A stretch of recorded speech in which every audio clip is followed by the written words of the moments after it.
Next week Formula One will be in Austin, Texas for the sixth running of the United States Grand Prix at the purpose-built venue. The USGP has slotted in well to the F1 calendar and is a popular event with F1 and with its fans, taking in music and a festival atmosphere that is also part of the game plan of Liberty Media going forward. This year there is a new initiative, which will certainly catch the eye as the Circuit of the Americas, Formula One and the Texas-based Susan G. Komen charity paint key parts of the race weekend pink, for Breast Cancer Awareness Month. The hashtag F1 teams, drivers and others will rally around for the weekend will be Drive for the Cure. Ja on F1 spoke to Epstein about the upcoming weekend. Ja, tell me about the 2017 race.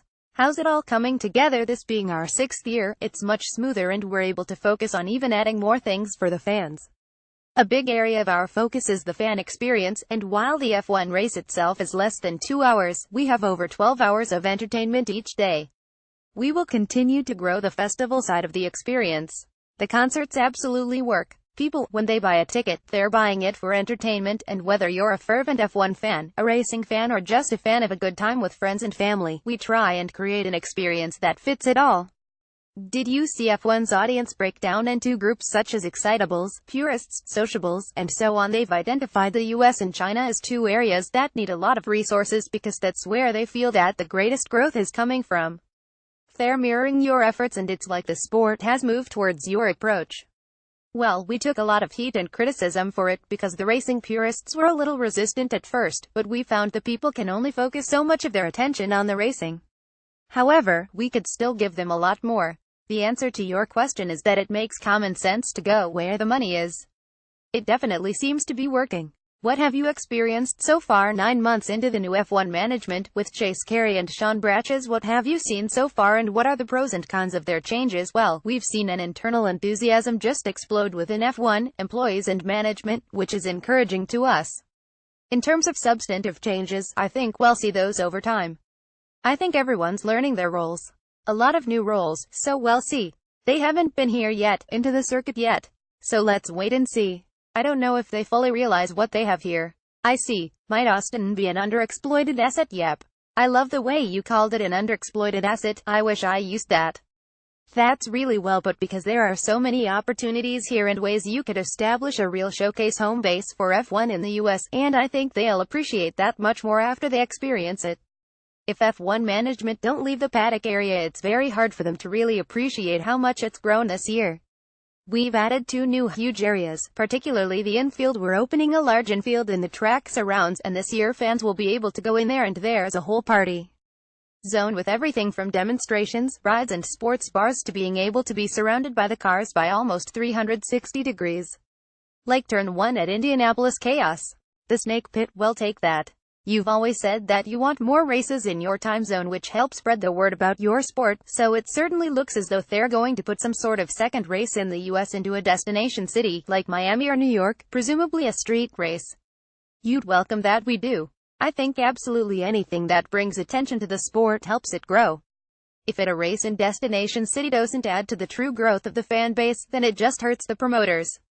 Where are you at with your relationship with them? How much longer are you on the hook for with this, or is it open-ended in terms of renewing a race at COTA? Where are we? Oh, I'll keep that confidential, but you've got a few years ahead. We do. Well, let's hope you get that. I hope so. So now, the breast cancer awareness event. Tell me about how COTA is painting everything pink for the GP. So I don't know if it's a campaign in other countries, but in the US a pink ribbon, and the pink symbol and the pink theme, especially at sporting events, have come to represent the cause of the campaign to raise both awareness and money for breast cancer research. And so this year at the US Grand Prix, there'll be a lot of pink, and the goal is simply to raise money.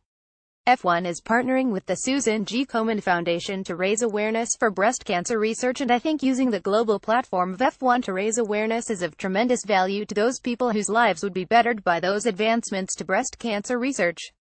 Over 500,000 people die every year due to breast cancer, and tremendous strides are being made in the search for cures and treatments. I grew up less than 2 miles from the Susan Komen Foundation, as their headquarters are in Dallas, and I watched them grow, and it's nice to see them making great strides towards treatment. People may not realize that, but the research facility are in Houston as well as the Susan Komen facility in Dallas, so it's a great effort, and Texas has been important to cancer research and breast cancer research. So that's what we'll try and do this year, help the cause.